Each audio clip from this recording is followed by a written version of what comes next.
দুটো জিনিস মনে রাখতে হবে রাজনীতিতে। আজকে রাজনীতিতে যিনি আপনার সবচেয়ে কাছের বন্ধু সেই হয়ে উঠবে সবচেয়ে বড় প্রতিপক্ষ, আর অপরদিকে সবচেয়ে বড় যে প্রতিপক্ষটি সেও একদিন হয়ে উঠতে পারে আপনার সবচেয়ে কাছের মিত্র। তাই এই কারণেই হয়তো বলা হয় রাজনীতিতে শেষ বলে কিছু নেই।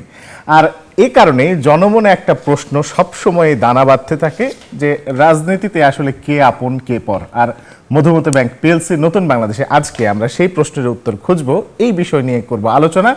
আপনাদের সবাইকে স্বাগত জানাচ্ছি, আমি রিশাদ হাসান এবং আপনারা দেখছেন নিউজ 24। আজকে আমাদের সঙ্গে স্টুডিওতে অতিথি হিসেবে উপস্থিত আছেন, আমি আমার ডান পাশ থেকে পরিচয় করে দিতে চাই, আছেন সায়েদ আব্দুল্লাহ, তরুণ রাজনৈতিক বিশ্লেষক। এছাড়াও আমার সঙ্গে স্টুডিওতে আছেন রাশেদ প্রধান, সহসভাপতি ও মুখপাত্র জাগপা।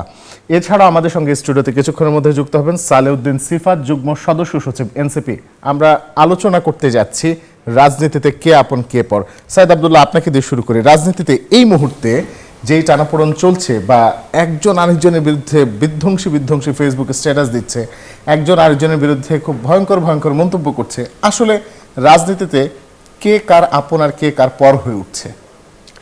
ধন্যবাদ। আপনি খুবই কাব্যিক ঢঙেই ব্যাপারটার আলোচনাটা শুরু করলেন। রাজনীতিতে কে আপন কে পর। আমার কাছে মনে হয় রাজনীতিতে একেবারে বড় লেভেলের মেরুকরণ যদি না থাকে তাহলে আসলে পার্মানেন্ট কোনো বন্ধু বা পার্মানেন্ট কোনো শত্রু বলে কোনো কথা নাই।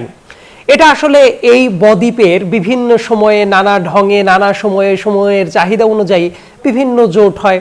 কোনোটা বলে স্ট্র্যাটেজিক জোট, কোনোটা পার্মানেন্ট বন্ধু, কোনোটা আন্ডারস্ট্যান্ডিং থাকে। আবার কখনো এই রাজনীতিতে এমনও দল হয়ে যায় যারা হয়ে যায় গৃহপালিত বিরোধী দল। সো এই যে নানা মেরুকরণ নানা সমীকরণ এই রাজনীতিতে সবসময় ছিল। আপনি যদিও নিজে বলেন নাই, একটা উদাহরণ দিলে বোধহয় যে খুব ভালো হয়। একটু আগে আপনার এই শোতে আসার আগেই একটা ইন্টারেস্টিং একটা কমেন্ট দেখছিলাম, এবং সেই কমেন্টটার সূত্রপাত হলো গতকাল নাহিদ, মানে আমাদের বন্ধু নাহিদ, দেখলাম একটা লম্বা স্ট্যাটাস দিয়েছে। ইন্টারেস্টিংলি তার সব স্ট্যাটাসটা বাংলায় থাকলেও এইটা সে ইংলিশে দিল। তার কারণ বোধহয় যে পার্টিকুলার কিছু অডিয়েন্সকে টার্গেট করার জন্য। এবং সেই জায়গায় সে জামাতি ইসলামের বর্তমান কাজকে, এই যে পিয়ার নিয়ে ক্যাম্পেইনকে একেবারে প্রতারণার জায়গায় যেভাবে ট্রিট করলো, এটা অবশ্যই তার মতামতের তো কিছু গ্রাউন্ড আছে। এবং তার ফলশ্রুতিতে আজকে দেখলাম জামাতের ওই যে মিয়া গোলাম পরোয়ার সাহেব, সেক্রেটারি জেনারেল, একটা উক্তি করেছে। আমি আপন পরকে ওই কথাটা বলতে গিয়ে বলছি যে তোমরা নতুন দল, রাজনীতিতে জামাতের সঙ্গে পাল্লা নিতে গেলে বহুদূর যেতে হবে, জন্ম নিয়েই বাপের সঙ্গে পালা দিও না। মানে জন্ম নিয়েই বাপের সঙ্গে পালা দিও না, তার মানে উনি বোধহয় বোঝানোর চেষ্টা করছেন যে এনসিপি এমন একটা দল, জামাত কি তাদের বাপ নাকি, যে তাদের সাথে পাল্লা দেওয়াটা উচিত না। কিন্তু একটা রাজনৈতিক দল হিসেবে আর একটা রাজনৈতিক দলের বিরুদ্ধে যদি লেজিট কোনো কথা থাকে সেটা তো একজন পড়তে করতেই পারে।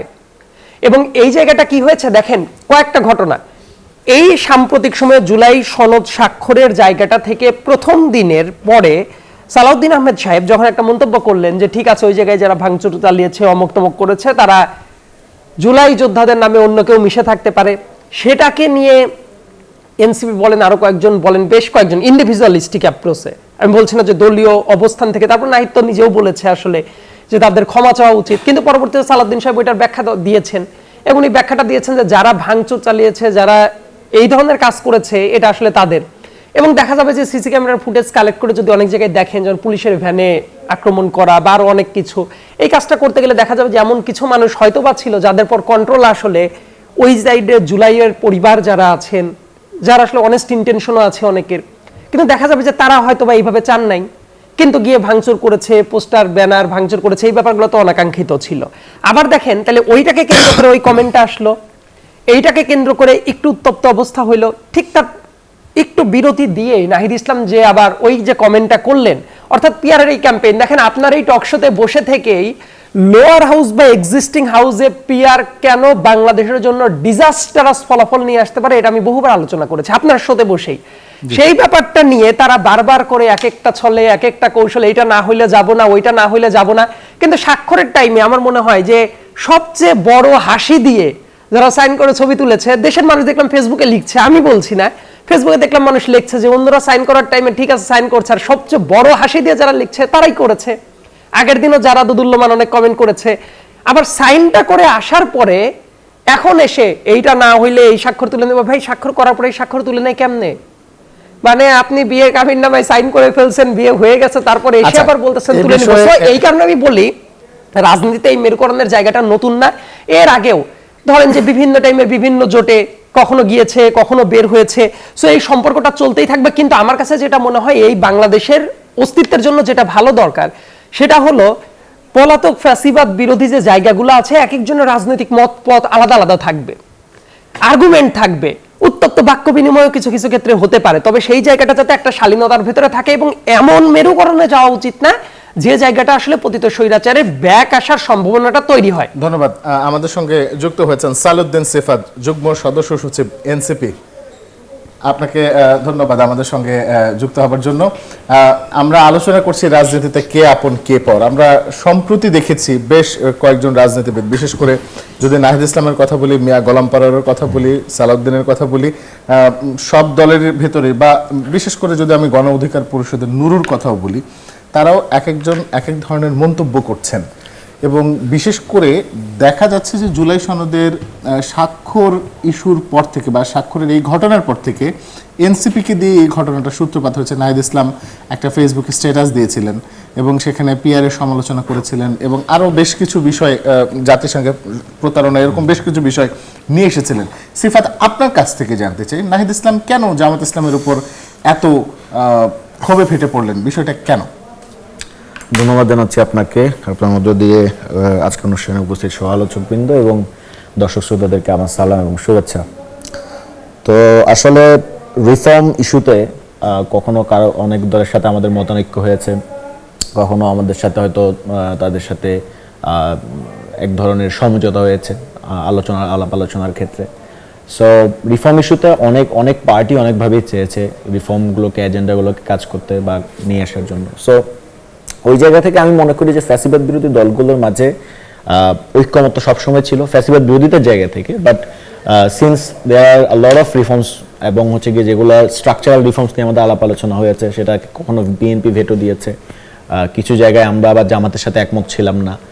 সো সব মিলিয়ে রিফর্মস অ্যান্ড ইলেকশন ইস্যুতে মানে গণতন্ত্র মানে তো এই না যে আমরা সব বিষয়ে একমত হব, বাট ফ্যাসিবাদ বিরোধিতার মৌলিক জায়গা যেটা এবং বাংলাদেশের স্বাধীনতা, সার্বভৌমত্ব প্লাস নাগরিক অধিকারের জায়গাটা, এইসব জায়গায় আমরা ঐক্যমত থাকবো বলে আমরা ফিক্স করেছি। আর যেটা আপনি বলেছেন যে নাহিদ ইসলাম পিআর সিস্টেম নিয়ে সমালোচনা করেছেন, বা এর ব্যাপারটা আসলে এরকম ছিল না। নাহিদ ইসলাম বেসিক্যালি যেটা বোঝাতে চেয়েছেন যে আমরা যখন আফটার দি আপরাইজিং আমরা একটা মোটামুটি পুরো জাতি উন্মুখ হয়ে বসেছিল যে আমরা একটা স্ট্রাকচারাল চেঞ্জেস নিয়ে আসবো বাংলাদেশের কনস্টিটিউশনে, শাসন কাঠামোতে, সব জায়গায়, সেখানে জামাত ইসলাম যখন পিআর জিনিসটাকে নিয়ে আসলো, ইন্ট্রোডিউস করালো এবং তারা যখন lower house and upper house চাইলো, আমাদের কিন্তু প্রথম থেকেই আমাদের দাবি ছিল আপার হাউসে পিআর কথা। আমাদের আপার house PR basically constitutional safeguard আকারে কাজ করবে হিসেবে আমরা বলেছিলাম। অর্থাৎ আপনি 2/3 মেজরিটির বলে আপনি একটা কনস্টিটিউশন চাইলেই চেঞ্জ করে ফেলবেন আপনার মন মতো, আপনার খুশি মতো, সেটা যাতে কখনো না হয়, যেটা আওয়ামী লীগ করেছিল, সেটা যাতে কখনো না হয়, সেটা যদি আমরা আটকে দিতে পারি, এই কারণে বেসিক্যালি আমরা আপার হাউসে পিআর চেয়েছি। কিন্তু জামাত ইসলামের যে লোয়ার হাউসের পিআর, এটা বেসিক্যালি মোর টেকনিক্যাল ইস্যু, অতটা সাবস্ট্যান্টিভ ইস্যু না। আপার হাউসের পিআর আমার একটা সাবস্ট্যান্টিভ জায়গা আছে, বাট লোয়ার হাউসে এটা আসলে টেকনিক্যাল ইস্যু এবং আমাদের মনে হয়েছে ইট ওয়াজ আ বার্গেনিং টুল ইলেকশনের ইস্যুতে। তো সেই জায়গা থেকে আমরা আমাদের সমালোচনাটা জারি রেখেছি এবং আমাদের যেটা মনে হয়েছে যে জামাত ইসলামের ওভার যে through out the consensus commission, তাদের আসলে ওই কনস্টিটিউশনাল ভিশনের জায়গাটা ছিল না। আমরা আমাদের জায়গা সবসময় অনড় অবস্থানে ছিলাম। এনসিপি আসলে ভেবেছিল কিনা, মানে আমার জানতে চাওয়া সেটি হলো যে এনসিপি কি আসলে এরকম ভেবেছিল যে এনসিপি তারাও যদি জুলাই সনদে স্বাক্ষর না করে জামাত ইসলাম সহ আরো বেশ কিছু দল জুলাই সনদে স্বাক্ষর করে, আমাদের এরকম কোনো ওই ধরনের কোনো এক্সপেকটেশন ছিল না। এটা যে রাজনৈতিক দল বা যে রাজনৈতিক বর্গ তারা তাদের মতো করে চিন্তা করবে। আমাদের জায়গাটা তো আমরা সবসময় কনসিস্টেন্ট ছিলাম। আমরা ধরেন যে কথাটা 1972-এর সংবিধান নিয়ে সেই শুরুর দিন বলেছি, এখনো একইটাই বলছি। আমরা কনস্টিটিউয়েন্ট অ্যাসেম্বলির কথা বলেছি, এখনো সেটাই বলছি। মানে আমাদের যে কথাবার্তা যে একটা কনসিস্টেন্সি আছে, সেটা মোটামুটি দৃশ্যমান। এখন কিন্তু জামাত ইসলামের ক্ষেত্রে আমরা যেটা বলেছি, তাদের কনস্টিটিউশনাল ভিশনটা আমরা ওভাবে দেখি নাই কনসেনসাস কমিশনে। শেষ কয়েকদিন শিশির মন্দির ভাই এসেছিলেন, তিনি কিছু গুরুত্বপূর্ণ পয়েন্ট রেইজ করেছেন, সেখানে আমরা হয়তো যৌক্তিক কিছু দেখেছি, কিন্তু আমরা দেখেছি যে অধিকাংশ সময় খালি পিআর কেন্দ্রিক একটা আলোচনা হয়েছে। তো ফলে আপনি একটা সাবস্ট্যান্টিভ যেখানে চেঞ্জেস নিয়ে আসতে পারবেন, সেখানে জাস্ট টেকনিক্যাল একটা পিআর ইস্যুতে আটকে থাকাটা আমাদের কাছে মনে হয়েছে যে এটা একটা স্যাবোটেজ টাইপ একটা ব্যাপার হয়েছে আর কি। আর যেটা কিছুক্ষণ আগে আমার শ্রদ্ধেয় বড় ভাই সাইদ আব্দুল্লাহ ভাই বলতেছিলেন পারওয়ার সাহেবের কথা, আমি দেখি নাই, মাত্র ওপেন করে আমিও দেখলাম। যে বাপের সাথে পাল্লা দিও না এরকম। তো না, আমরা শ্রদ্ধা করি, শ্রদ্ধা জায়গাটা অবশ্যই আছে। জামাত ইসলামী অনেক প্রাচীন একটি দল, জাতীয়তাবাদী দল তারাও একটা প্রাচীন দল, মানে যারা যারা, আমরা তো মাত্র বের হলাম, আমরা নতুন, কিন্তু কথা হচ্ছে যে আমরা এখন পর্যন্ত কোনো পলিটিক্যাল মিস্টেক করি নাই যেটা খুব ডিজাস্টার কিছু করবে আর কি। আমরা 47 বলেন 71 বলেন, আমাদের কোনো পলিটিক্যাল মিস্টেক নাই, রাদার আমরা 47, 71, 24-কে অ্যাঙ্করিং করে আমরা এক চোখে একসাথে দেখতে চাই এবং এগুলাকে আমরা সিলসিলা মনে করি। জি, তো হইতে পারে, ঠিক আছে, আপনার কাছে আসবো। হতে পারে যে আমাদের বয়স কম, বয়স আমাদের ছোট, আমরা বয়সে তরুণ, কিন্তু এটা সত্য আমাদের কোনো পলিটিক্যাল মিস্টেক নাই, এমন কোনো পলিটিক্যাল মিস্টেক নাই যে পলিটিক্যাল মিস্টেকের জন্য পুরো জাতি ভোগ করেছে। জি, ধন্যবাদ। রাশেদ প্রধান, আপনার কাছে একটু আসি। সেটি হলো যে আমরা যে বিষয় নিয়ে আলোচনা করছিলাম, রাজনীতিতে আসলে এই মুহূর্তে কে কার আপন, কে কার পর, কার সম্পর্ক বা কার জোট কোথায় গিয়ে গড়াচ্ছে? ধন্যবাদ আপনাকে, ধন্যবাদ আমার দুই শ্রদ্ধেয় সহ আলোচক, যারা দেখছেন সবাইকে শুভেচ্ছা এবং সালাম। আসলে রাজনীতিতে আপন পরের বিষয়ে যদি আপনি বলেন, বাংলাদেশের রাজনীতি যুগে যুগে আপনি যদি বিশ্লেষণ করেন, তাহলে ছোট্ট করে শেষ করে দিতে চাইলে বলতে হবে কেউ কারো আপন নয়, কেউ কারো পর নয়। কারণ দিন শেষে রাজনীতি যারা করে, বেশিরভাগ রাজনৈতিক দলের মূল উদ্দেশ্যটা হচ্ছে ক্ষমতা। তো যেহেতু ক্ষমতার রাজনীতি চলছে, সেখানে হচ্ছে ক্ষমতায় যাওয়ার জন্য যেই জোটে থাকলে সুবিধা সেটাই আমার আপন, যেটাতে থাকলে অসুবিধা সেটা আমার পর। চাওয়া পাওয়ার হিসাব যখন মিলবে না তখনই পর হয়ে যেতে হবে, যখন হিসাব মিলবে তখন আপন হয়ে যেতে হবে। এটা আমরা অতীতে দেখে এসেছি। এখন ওই যে একটা কথা বলা হয় যে রাজনীতির শেষ কথা বলে কোনো কিছু নাই, আপনিও বলেছেন, আমার ভাইও বলল, আমি এই জায়গাটাতে একটু দ্বিমত করি, শেষ কথাটা থাকা উচিত। এখন সুবিধা হবে দেখে যদি আমি বলি যে আমি গণহত্যাকারী আওয়ামী লীগের সাথে বন্ধুত্ব চাই, তাহলে সেটা মোটেও ঠিক হবে না। আমি যদি বলি যে আমি আমার স্বাধীনতা সার্বভৌমত্বকে বিসর্জন দেওয়ার জন্য হিন্দুস্তানের সাথে বন্ধুত্ব চাই, তাহলে সেটাও ঠিক হবে না। অর্থাৎ কিছু মৌলিক বিষয় আছে যেই জায়গাগুলোতে আপনাকে বাউন্ডারি লাইন সেট করতে হবে। এটার জন্য আমি আপন হতে পারবো না, তাতে আমার যদি ক্ষতিও হয়, আমার যদি ক্ষমতাও চলে যায়, তাহলেও আমি ওখানে কম্প্রোমাইজ করতে পারি না।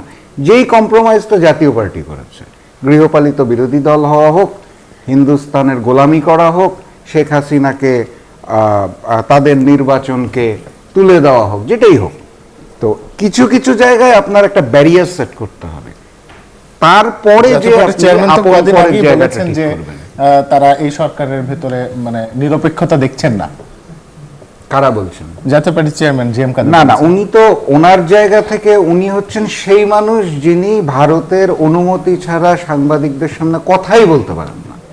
তো উনি নিরপেক্ষতা কোথায় দেখবেন? উনি তখনই দেখবেন যখন শেখ হাসিনাকে সসম্মানে ফিরিয়ে আনা হবে, নৌকা প্রতীকের ভোটের নির্বাচনের ব্যবস্থা করা হবে, 14 দল আওয়ামী লীগ সুদ্ধা উনি নির্বাচন করতে পারবেন, আরামায়েশে জীবনযাপন করতে পারবেন এবং হিন্দুস্তানের গোলামি করতে পারবেন, তখন উনি নিরপেক্ষতা দেখবেন। এর আগে নিরপেক্ষতা দেখানোর পক্ষে সম্ভব না।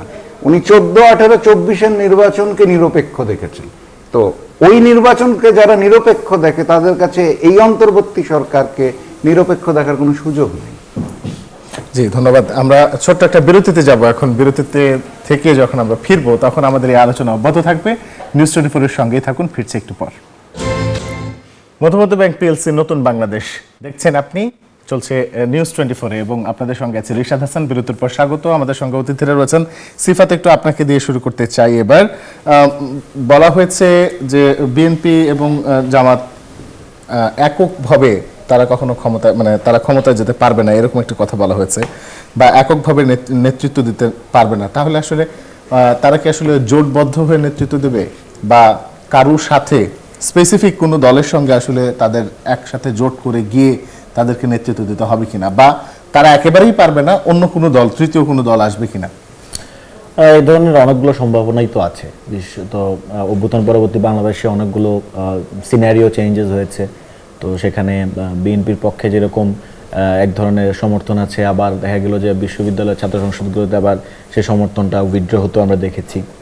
আবার জামাতে ইসলামের ক্ষেত্রে দেখা গেছে যে তাদের ওয়েলফেয়ার পলিটিক্সের কারণে স্টুডেন্ট যেগুলো ক্যাম্পাসগুলো আমরা দেখেছি সেসব জায়গায় আবার তারা হয়তো কিছু ভোট পেয়েছে, কিন্তু আবার এখন যখন রাজনৈতিক ইস্যুগুলো ডিল করতে হচ্ছে সেই ছাত্র সংসদের নেতাদেরকে, তখন আবার স্টুডেন্টরা আবার এটা বুঝতে শিখেছে যে আসলে ওয়েলফেয়ার পলিটিক্স দিয়ে আপনি ক্যাম্পাসে যে পলিটিক্যাল ইস্যুসগুলো সেগুলোকে আপনি ডিল করতে পারবেন না।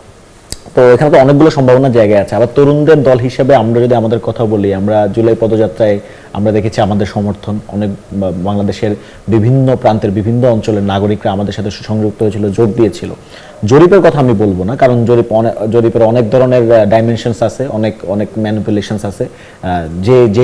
যে পন্থী জরিপ হয় সেই পন্থী রেজাল্টই আসবে আর কি। বার্তাটা কিসের? এনসিপি ক্ষমতা আসবে আমাদের এরকম কোনো বার্তা দিলেন আপনারা? না, আমি সেটা বলি নাই। এটা হচ্ছে আমরা তো অবশ্যই আপনি যদি ইলেকশনের মাধ্যমে যদি আপনি এগিয়ে যান, ট্রানজিশন পিরিয়ডের দিকে যান, তাহলে তো অবশ্যই আমরাও তো সেখানে চাইবো আমরা যাতে ইলেকশনে জয়ী হই এবং আমরা যাতে 350টি আসন আছে সবগুলো আসনই যাতে আমরা জয়ী হই, সেটা তো সবগুলো রাজনৈতিক দলেরই চাওয়া হবে, ঠিক আছে। কিন্তু আমাদের জায়গা থেকে আমি মনে করি, আমি যদি রাজনীতি বিশ্লেষকের জায়গা থেকে দেখি, আমরা এনসিপিকে আমরা একটা আলাদা একটা স্বতন্ত্র একটা ধারা হিসেবে, আমরা এনসিপি মানে শুধু এনসিপি না, তরুণদের একটা স্বতন্ত্র ধারা হিসেবে আমরা নির্মাণ করতে চাই থ্রু মানে আমরা এই পুরো আমাদের এই জার্নিটাতে, সেটা বিএনপি থেকে স্বতন্ত্র হবে, জামাত থেকে স্বতন্ত্র হবে। এবং আপনি যদি দেখেন অভ্যুত্থানের পূর্ব যে সময়টাতে ছিল, তখনও কিন্তু আমরা এই যে একটা আমরা বলতাম যে তরুণদের একটা শক্তির উত্থান দরকার, যারা হচ্ছে পলিটিক্যাল যে বাইনারিগুলো ছিল, অর্থাৎ তখন তো ছিল যে লাইক আওয়ামী লীগ এবং বিএনপি এরকম, তো এই বাইনারির বাইরে তরুণদের যাতে একটা শক্তিশালী ধারা থাকে যারা এই ফ্যাসিবাদ বিরোধী সংগ্রামে গুরুত্বপূর্ণ ভূমিকা রাখবে, আমরা সেটা চেষ্টা করছি এবং সেটা এখনো অব্যাহত আছে। আপনি যদি আমাদের মানে যদি জেনেসিসটা চিন্তা করেন আর কি, তাহলে এটা খুব ক্লিয়ার হবে যে অভ্যুত্থানের পূর্বে অন্যান্য যে ফ্যাসিবাদ বিরোধী রাজনৈতিক দলগুলো আছে তাদের যে রাজনৈতিক কালচার, তাদের যে রাজনৈতিক সংগ্রাম, সেটা আমাদের স্টুডেন্টদের কিন্তু আলাদা একটা স্বতন্ত্র সত্তা নির্মিত হয়েছিল। তারাও ধরেন গুম হয়েছে, তারাও এক্সট্রাজুডিশিয়াল কিলিংসের শিকার হয়েছে, ইয়েট তারা কিন্তু দমে যায় নাই এবং দিন শেষে কিন্তু তাদের মাধ্যমেই, তাদের নেতৃত্বেই এই অভ্যুত্থানটা কিন্তু তার একটা গতি পথের দিকে গিয়েছে, একটা অগ্রযাত্রার দিকে গিয়েছে। তো ফলে আমরা মনে করছি এইটাকে যদি আমরা কন্টিনিউ করতে পারি, বাংলাদেশের মানুষজন এখন তরুণদের জন্য মুখিয়ে আছে এবং বাংলাদেশের যারা ভোটার্স আমরা দেখেছি যে তারা আসলে এখনো ডিসাইডই করে নাই যে তারা আসলে কাকে ভোট দিবে। সো যেহেতু তরুণদের একটা বিশাল পার্সেন্টেজ আছে এবং জেনজি একটা জেনারেশন আছে, একটা উন্মুখ হয়ে আছে, তো দেখা যাক এটা আমরা যদি এটাকে নিতে পারি বা আমরা যদি তাদের মনোযোগ আকর্ষণ করতে পারি, তাহলে হয়তো আমরা করতে পারবো। আর অন্যান্য রাজনৈতিক দলগুলোকেও যদি এই জেনজিদের ভোটটাকে কালেক্ট করতে হয়, তাহলে তারা তাদের পলিসিতে অবশ্যই চেঞ্জেস নিয়ে আসতে হবে। জি, আপনার কাছে এই বিষয়ে আরো একটা প্রশ্ন আমার থাকবে, কিন্তু একটু পরে আমরা রাশেদ প্রধান আপনার কাছ থেকে আসতেছি যে জুলাই সনদে তো স্বাক্ষর হয়ে গেছে, কিন্তু তারপরেও আসলে জামাত সহ বেশ কিছু দলকে নতুন করে কর্মসূচি দিতে দেখা গেছে, এটার আসলে কারণটা কি? ধন্যবাদ আপনাকে, চমৎকার প্রশ্ন। স্বাক্ষর হয়েছে তারপরেও কর্মসূচি আছে। আসলে স্বাক্ষর করলে কর্মসূচি করা যাবে না এই জিনিসটা আমার কাছে বোধগম্য নয়। জামাত সহ 8টি রাজনৈতিক দল যুগপৎ কর্মসূচি ঘোষণা করেছে গতকাল, তার মধ্যে আমরাও আছি। তো যেই জুলাই সনদে স্বাক্ষর করা হয়েছে, সেই স্বাক্ষরিত জুলাই সনদের বাস্তবায়ন প্রক্রিয়া কোন রাজনৈতিক দলের কোন নেতা জানে? কারোর সাথেই তো এখনো শেয়ার করা হয়নি। বাস্তবায়ন কিভাবে হবে? আইনগত ভিত্তির জন্য গণভোটের কথা বলা হয়েছে, সেই গণভোট আবার বলা হয়েছে জাতীয় নির্বাচনের দিন। যখন আমি ভোটে দাঁড়িয়ে আমি এবং আমার নেতাকর্মীরা আমার প্রতীকের জন্য প্রচারণা চালাবো, আমার এনসিপির ভাই যেই প্রতীক পাবে, শাপলা না কি পাবে আমি জানি না, যেটা পাবে সেটার প্রচারণা চালাবে, ওই দিন গণভোটের জন্য আমরা কে মুখ্য ভূমিকাটা পালন করব? গভর্নমেন্ট, পলিটিক্যাল পার্টি কে? বাস্তবতা হচ্ছে আমি ওই দিন আমার নেতাকর্মী নিয়ে, এনসিপি তার নেতাকর্মী নিয়ে বলবে আমার প্রতীকে ভোট দেওয়ার জন্য। অর্থাৎ প্রতীক নির্ভর জাতীয় নির্বাচনটা মুখ্য হয়ে যাবে এবং এই প্রশ্ন নির্ভর গণভোটটা গৌণ হয়ে যাবে। এই জায়গাটার থেকে আইনগত ভিত্তি যে প্রয়োজন, সেই প্রয়োজনীয়তার আলোকে আমরা যেটা বলেছি সেটা হচ্ছে জুলাই সনদ বাস্তবায়ন আদেশ জারি করতে হবে এবং সেটার উপর ভিত্তি করে জাতীয় নির্বাচনের দিন নয় তার পূর্বে গণভোটটা দিতে হবে। আমরা নভেম্বরকে দাবি করেছি। তো জুলাই সনদ স্বাক্ষর হয়ে গেলে সব কিছু হয়ে গেল, এই জিনিসটার সাথে আসলে আমরা কেউই একমত না। আমি তো একান্তই না, কারণ যেই স্বাক্ষরটা হয়েছে এই কাগজটার ভ্যালু কি আমি আপনার মাধ্যমে দর্শকদের জিজ্ঞেস করতে চাই। কোনো আইনগত ভিত্তি নেই। স্ট্যাম্প পেপারে সাইন হয়েছে, এটার আইনগত ভিত্তিটা কি? এটা যদি কয়েকদিন পর ভাঙারির দোকানে বিক্রি হয়, আমি অন্তত ব্যক্তিগতভাবে অবাক হব না। আর যেই পিআর বিষয় নিয়ে আলোচনা হচ্ছে বা বলা হচ্ছে, আমি একটু দৃষ্টি আকর্ষণ করতে চাই পিআরের দাবিটা পরবর্তীতে, এবং যেই 8টি দল দাবি করেছে, কেউ আপার হাউস লোয়ার হাউস দুইটা চেয়েছে, কেউ শুধু আপার হাউস চেয়েছে। সো পিআরটাকে কিন্তু আমরা প্রথমত প্রাধান্য দিচ্ছি না। আমাদের মূল দাবি যেটা, সেটা হচ্ছে জুলাই সনদের আইনি ভিত্তিটা লাগবে। এই কারণেই আন্দোলন সংগ্রাম। ধন্যবাদ আপনাকে। ধন্যবাদ। আপনার কাছে একটু আসতে চাই সাইদ আব্দুল্লাহ। বিএনপিকে দেখা গেল যে আজকে তারা শিক্ষকদের যে আন্দোলন, সেই আন্দোলনের সঙ্গে একাত্মতা পোষণ করলো এবং তারা বলল যে 5% যে অন্যান্য যেসব সুবিধাধি বা ভাতা বৃদ্ধির প্রস্তাব দেওয়া হয়েছে সেটা আসলে উপযুক্ত নয়। আসলে সরকারকে চাপে রাখতেই কি শিক্ষকদের আন্দোলনের সঙ্গে সংহতি প্রকাশ করলো বিএনপি? আমার কাছে এরকম মনে হয় না। তার কারণ কি, বর্তমান সরকার যেভাবে চলছে, দেখেন আমি বারবার করে একটা কথা বলি যে দলীয় একটা সরকার, সেটা XYZ যে দলেরই হোক না কেন, তার কিন্তু কিছুটা স্ট্যান্ডিং পয়েন্ট থাকে, তার কিছু শেকড় থাকে, যেটাকে সে ওই পাওয়ারটাকে নিয়ে সে তার লেজিটিমেসিটা খুঁজে নেয়। কিন্তু এই সরকার টিকে আছে কাদের উপরে? এই সরকার টিকে আছে বাংলাদেশের মানুষের ভালোবাসা, আর রাজনৈতিক দলগুলা যত যাই করুক না কেন, দিন শেষে তারা একটা আস্থাতে রেখেছে। এটাই হলো এই সরকারের টিকে থাকার একমাত্র তরিকা। সেটাই যদি হয়, সামনে যদি আপনি একটা ফ্রি ফেয়ার একটা ইলেকশন আয়োজন করতে চান, তাহলে অবধারিতভাবে এই সরকারকেও তো সাকসেসফুলি রান করতে দিতে হবে, তা না হলে একটা ফ্রি অ্যান্ড ফেয়ার ইলেকশন কিভাবে হবে?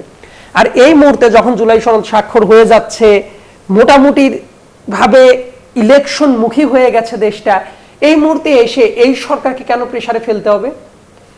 আরেকটা ব্যাপার হলো সরকারের প্রেসারে ফেলার অনেক ধরনের কারণ থাকতেই পারে। প্রথমত কারণ আছে গণভোটটা আসলে নির্বাচনের দিন নেয়া, বা বিএনপি আসলে যেই ভাবে আসলে নির্বাচন বা জুলাই সনদের বাস্তবায়ন চায়, হতেই পারে যে সেই বিষয়গুলো নিয়ে তারা সরকারকে চাপে রাখতে চায়। যেভাবে জামাত ইসলাম সহ আরো যে 8টি দল আছে তারা আন্দোলন সংগ্রাম করে সরকারকে চাপে রাখার চেষ্টা করছে, এনসিপি জুলাই সনদে স্বাক্ষর না করে চাপে রাখার চেষ্টা করছে। অনেক কিছুতেই অনেক ভাবে চাপে রাখার অনেক কিছু করা যায়, কিন্তু দিন শেষে ফ্যাক্টটা হইলো বাংলাদেশের টিচারদের উপর দিয়ে যে ঝড় ঝঞ্ঝা যেগুলা যায়, এটা দেখার মানুষ আসলে কেউ নাই। আমি ব্যক্তিগতভাবে কি মনে করি জানেন, যে টিচারদের সুযোগ সুবিধাটা অবশ্যই বৃদ্ধি করাটা জরুরি। আমি এখনো যখন আমার পাবনার এলাকায় যাই, যে টিচাররা ওই বাচ্চাদেরকে পড়ায়, যে টিচারদের হাত দিয়ে আমরা পড়াশোনাটা শিখেছি, তাদের জীবনমানের কোনো উন্নতি ঘটে নাই। এবং এখনো অনেক টিচাররা, আপনি খেয়াল করে দেখেন যে একজন যদি টিচার মানুষ অসুস্থ যদি হয়ে যায়, তার একটা ট্রিটমেন্টের ব্যবস্থা নাই, তাদের অনেক মানবেতর জীবন যাপন করতে হয়। আমি তো বাংলাদেশের একজন নাগরিক হিসেবে এটা এক্সপেক্ট করতেই পারি যে বাংলাদেশের যদি শিক্ষাগত যোগ্যতা যদি মানুষের ভালো করতে হয়, শিক্ষার মান যদি ভালো করতে হয়, যারা শিক্ষাগুরু তাদের জীবনের মানটাও ভালো করতে হবে। দেখবেন একজন টিচারদের আসলে কত বেতন, ওই টিচাররা কোন ধরনের বেনিফিট পায়, দেখবেন অনেক মানুষকে অনেক দোষ দেওয়া যায়, কিন্তু একজন টিচাররা এখনো যে পরিমাণ বেতনটা পায়, ওই জায়গায় হইলে কি হবে জানেন? একজন ভালো মানুষ যার একটু যোগ্যতা আছে, সে চেষ্টা করবে আমি টিচিং প্রফেশনে না যাই, কারণ গেলে এত মানবেতর জীবনযাপন করতে হবে, যাব না। কিন্তু এই ফ্যাসিলিটিটা একদম প্রাইমারি থেকে শুরু করে হাই স্কুল, এটাই কিন্তু মূল ভিত্তিগুলো রচনা করে দেয়।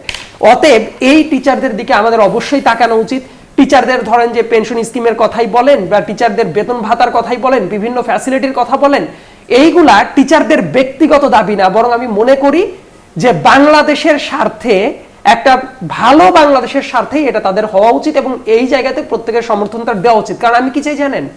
একটা গ্রামের প্রাইমারি স্কুল বা হাই স্কুলে একটা ভালো পড়াশোনা করে যাওয়া গ্র্যাজুয়েট, তারা গিয়ে চাকরিটা করতে চাইবে, তাদের কাছে মনে হবে এটা প্রেস্টিজিয়াস জব। আমার নানা ছিলেন অ্যাসিস্ট্যান্ট হেডমাস্টার, আমার এখনো, আমার নানা মারা গেছে অনেক আগে, আমার জন্মেরও আগে, কিন্তু এখনো ওই এলাকায় গেলে দেখি যে ও মাস্টার সাহেব ছিলেন, মাস্টারের পরিচয়ে পরিচিত হয়। কিন্তু দেখবেন ওই আমলে কিন্তু টিচারদের যে দামটা ছিল এটা কিন্তু বোঝা যায়, কিন্তু বর্তমানে দেখবেন টিচারদের দামটা কিন্তু অনেক কমে গেছে, বা তারা আসলে নিজের খেয়ে বোনের মোষ তারা। এই জন্য এই জায়গায় পলিটিক্স কোথায় আছে সেটা পরের আলাপ। আমি মনে করি এই টিচারদের জীবনমান উন্নয়নের জন্য আমাদের অবশ্যই অবশ্যই এবং অবশ্যই নজর দেওয়া উচিত, এবং রাজনৈতিক দলগুলোরও উচিত তাদের জীবনমান উন্নয়নের দিকে যদি কেউ আগানোর চেষ্টা করে, সেই ব্যাপারটা যদি সম্ভবপর হয়, তাহলে এই জায়গায় সমর্থন দেওয়া। তবে বাংলাদেশের বাস্তবতায় যেটা হবে না, উন্নয়নের চিত্রটা কোনো লিফট প্রসেসে হবে না, যে লিফটে ঢুকবেন, সুইচ চাপবেন, একেবারে 10 তলায় উঠে যাবেন।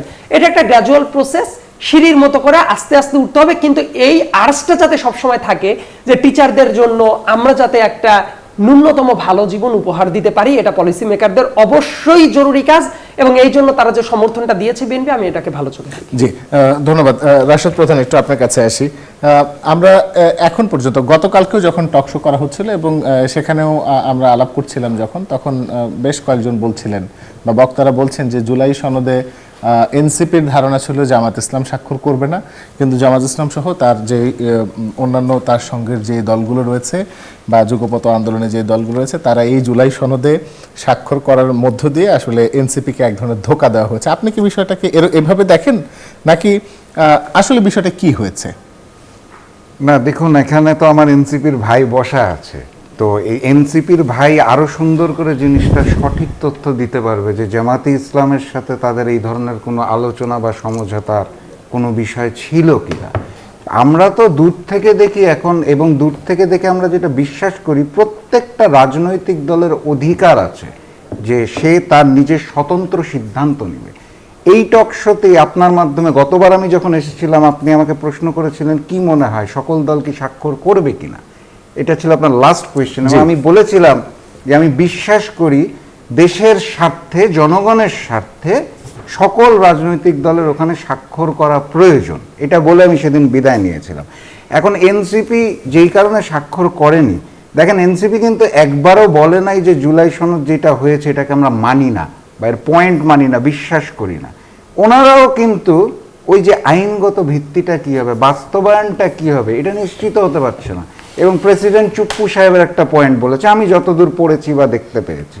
তো এই যে নাহিদ সাহেব যে বক্তব্যটা দিলেন পিআর প্রসঙ্গটা নিয়ে, দেখেন এই জুলাই সনদ বিষয়ে জামাত এবং এনসিপির ভূমিকা কিন্তু একই জিনিস। এই একই জিনিস নিয়ে জামাত স্বাক্ষর করে আন্দোলনে নেমেছে, এনসিপি স্বাক্ষর না করে ফেসবুকে স্ট্যাটাস দিয়েছে। পার্থক্যটা কি?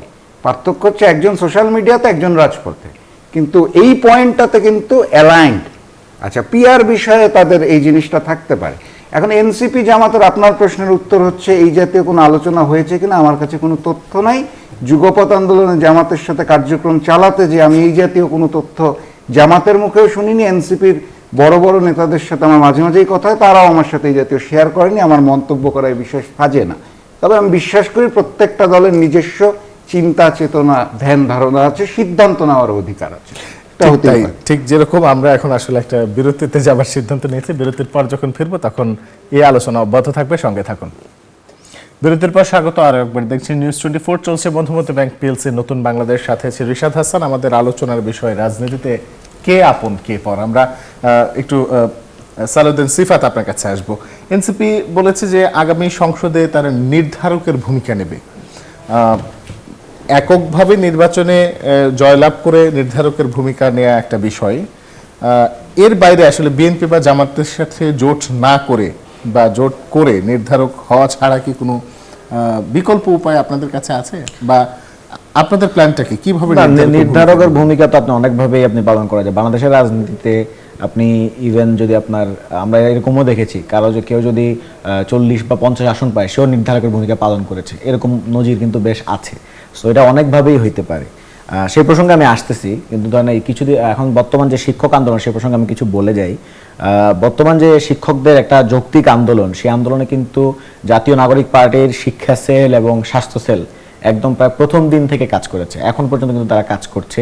শিক্ষা সেল অকুণ্ঠ সমর্থন দিয়েছে, স্বাস্থ্য সেল যারা আহত শিক্ষকবৃন্দ আছে তাদেরকে হসপিটালাইজ করা, প্লাস তাদেরকে সেবা শুশ্রূষা দিতে অনেকদিন ধরে কাজ করছে। কিন্তু আজকেই আমরা বেসিক্যালি দেখলাম যে বিএনপির পক্ষ থেকে কেন্দ্রীয় নেতৃবৃন্দ সেখানে গিয়ে এটিকে সমর্থন দিয়ে আসছে। কিন্তু বিএনপির যে সমর্থিত অধ্যাপক সেলিম ভুঁইয়া সমর্থিত শিক্ষক কর্মচারী ঐক্যজোট, তারা কিন্তু এই আন্দোলন যখন শুরু হয়েছে তখন তারা প্রেস ব্রিফিং করে বলেছে যে এই যে আন্দোলনটা বেসিক্যালি আওয়ামী দোসররা দাবি আদায়ের নামে একটা অস্থিতিশীল পরিস্থিতি তৈরি করার চেষ্টা করছে। তো ফলে আমি আজকে ভালো লাগছে যে ওকে আজকে বিএনপি নেতৃবৃন্দ সেখানে গিয়ে তাদের পূর্বতন যে স্ট্যান্স, তাদের শিক্ষক জোটের, সেখান থেকে তারা ফেরত এসেছে। তো কিন্তু এনসিপি প্রথম দিন থেকেই কিন্তু এই আন্দোলনে অনেক গুরুত্বপূর্ণ ভূমিকা পালন করেছে। আর ভাই যে কিছুক্ষণ আগে বললেন যে পিআর এর ব্যাপারটা, আসলে আমাদের কাছে মনে হয়েছে যেটা জামাত এবং বিএনপি উভয়ের ক্ষেত্রে, জামাতের ক্ষেত্রে জামাত টেকনিক্যাল একটা ইস্যু পিআর নিয়ে সে বার্গেইন করেছে সবসময়, কিন্তু মৌলিক সাবস্ট্যান্টিভ জায়গায় হাত দেয় নাই। যেমন সাংবিধানিক প্রতিষ্ঠানগুলো নিয়োগে সেগুলো আমরা কিভাবে নিয়োগগুলো দেব সেই প্রসঙ্গে তাদের স্পষ্ট ক্লিয়ার কোনো ভিশন ছিল না। আর বিএনপির ক্ষেত্রে যেটা হয়েছে, বিএনপি নোট অফ ডিসেন্ট দিতে দিতে যেগুলো একদম রাষ্ট্রের মৌলিক কাঠামো আমরা পরিবর্তন চেয়েছি, ওই বিএনপি ওইগুলো তো নোট অফ ডিসেন্ট দিয়েছে।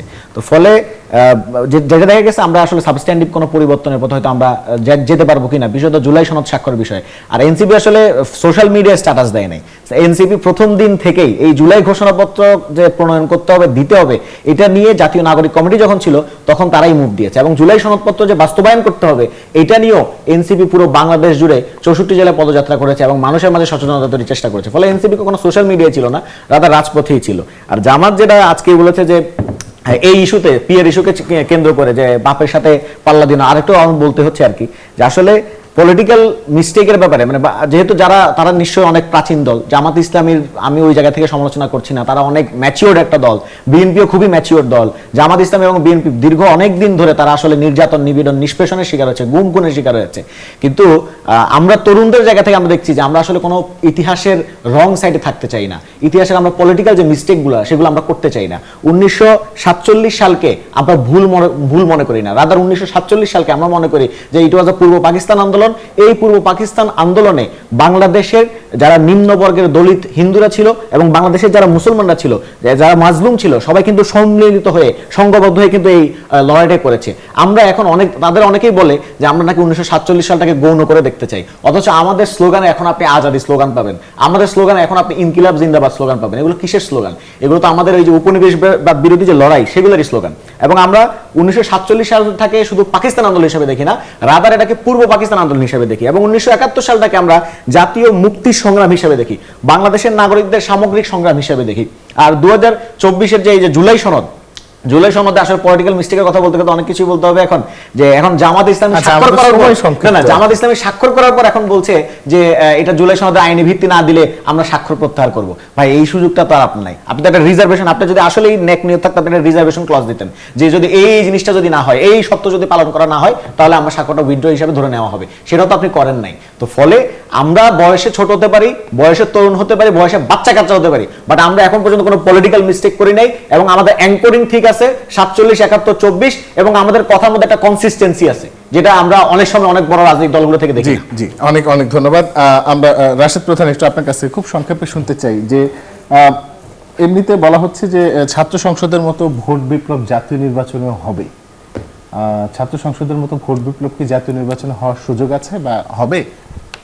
আমি আসলে এটা বলতে অনেক সময় লাগবে, যেহেতু আপনি বলেছেন সংক্ষেপ, আমি খুব ছোট করে সারার চেষ্টা করব। 43% ভোট হচ্ছে যারা 18 থেকে 37 বছরে আছে, 43% ভোট। এই ভোটারদের প্রতিনিধিত্বই এই ডাকসু, জাকসু, রাকসু এই জায়গাগুলোতে ভোট প্রদান করেছে। আপনারা যে 5,000, 10,000, 20,000 ভোটারের জরিপ দেখেন, আপনি লক্ষাধিক ভোটারের জরিপটা কেন গণনায় নিচ্ছেন না, এটা আমার কাছে একটা প্রশ্ন। সো মূল লাইনটা হচ্ছে এই ছাত্র সংসদ নির্বাচনের যে ফলাফলটা, এটা নিঃসন্দেহে জাতীয় নির্বাচনে প্রভাব ফেলবে বলে আমি বিশ্বাস করি। ধন্যবাদ। অনেক অনেক ধন্যবাদ সাইদ আব্দুল্লাহ। আমাদের সময় একদম শেষের দিকে, তারপরেও একদম ছোট করে, নির্বাচন যতই এগিয়ে আসছে ততই কি আসলে রাজনৈতিক দলগুলো একে অপরের মুখোমুখি হচ্ছে? কিছু জায়গায় মুখোমুখি হওয়ার যে জায়গাটা, এটা হয়তো বা হতেও পারে, আবার কিছু কিছু জায়গায় দেখা যাবে যে ঐক্যও হবে, কিছু কিছু জায়গায় নতুন জোটও হবে, এই নানা সমীকরণ আসতেই থাকবে। তবে একই সাথে আরেকটা ব্যাপার, খুবই অ্যালার্মিং ব্যাপার আছে, ইলেকশন যত ঘনায় আসবে একটা চক্র আছে, এটা রাজনৈতিক দলের ফর্মে না, যে ইলেকশনটাই যাতে না হয়, এই চক্রটা এখনো অ্যাক্টিভ। এবং একই সাথে এই জায়গায় আরেকটা জিনিস বোঝাটা জরুরি, যে দেশের বাইরে থেকে যারা পলাতক আছে তারাও কিন্তু চেষ্টা করবে বিভিন্ন জায়গায় সাবোটেজ করার এবং নানা জায়গায় বিশৃঙ্খলা ঘটানোর চেষ্টাটা করবে। এবং এই ধরনের রিস্কটাকে অবশ্যই বিবেচনায় রেখে সেটাকে কিভাবে নিউট্রালাইজ করা যায় সেই ভূমিকাটা রাখতে হবে। কারণ এই ইলেকশন মানে শুধু একটা ইলেকশন না, এই ইলেকশন মানে হইল হাসিনা যে সিস্টেমটাকে ব্লক করে দেশটাকে স্বৈরাচারী রেজিমে নিয়ে গিয়েছিল, সেই অভিশাপ থেকে উত্তরণের একমাত্র রাস্তা হইল বাংলাদেশে একটা চমৎকার ইলেকশন হচ্ছে, মানুষ প্রাণ খুলে ভোটটা দিতে পারছে। অতএব অন্য অনেকেই কিন্তু দিল্লিতে বসে থেকে তারা মনে করবে যে না, এই দেশে ঠিকমতো ইলেকশন হওয়াটা উচিত না। আবার একই সাথে ইলেকশন না হইলেও যারা বিভিন্ন জায়গায় মধু খাইতে পারে তারা মনে করবে যে ঠিক আছে, যদি ইলেকশন না হয় সেটাই ভালো। কাজে অনেক ধরনের রিস্ক আছে। ইলেকশনটা যৌক্তিক সময় হওয়া উচিত এবং এই জায়গাতে প্রত্যেকটা রাজনৈতিক দলের খুবই ম্যাচিউর ডিসিশনটা নেওয়া উচিত, ঐক্যের ভেতরেই থাকা উচিত। আদারওয়াইজ এই জায়গায় বড় বড় ধরনের রিস্ক আছে, সাবোটেজের রিস্ক আছে, এমনকি নানা ধরনের সংকট তৈরি হবে যদি প্রপার টাইমে ইলেকশনটাও না হয়। এই বিবেচনাটা প্রত্যেকেরই থাকা উচিত। অনেক অনেক ধন্যবাদ। আমরা শেষ করার আগে বলতে চাই যে আসলে জনগণ আসলে সুষ্ঠু একটা নির্বাচনের জন্য মুখিয়ে আছে। জনগণ নিশ্চয়ই মুখিয়ে আছে জুলাই সনদের বাস্তবায়ন, গণভোট সহ সামনের দিনগুলোতে রাজনীতিতে আরো বড় বড় যে পরিবর্তনগুলো আসবে বা গুণগত যে পরিবর্তনগুলো আসবে সেই পরিবর্তনগুলো দেখার জন্য। এবং সেই সঙ্গে আজকের মতো এখানেই শেষ করছি। সবাই খুব ভালো থাকুন, সুস্থ থাকুন, সুন্দর থাকুন। রবি থেকে বৃহস্পতি রাত 9টা থেকে 10টা দেখুন মধুমতি ব্যাংক PLC নতুন বাংলাদেশ। শুভরাত্রি।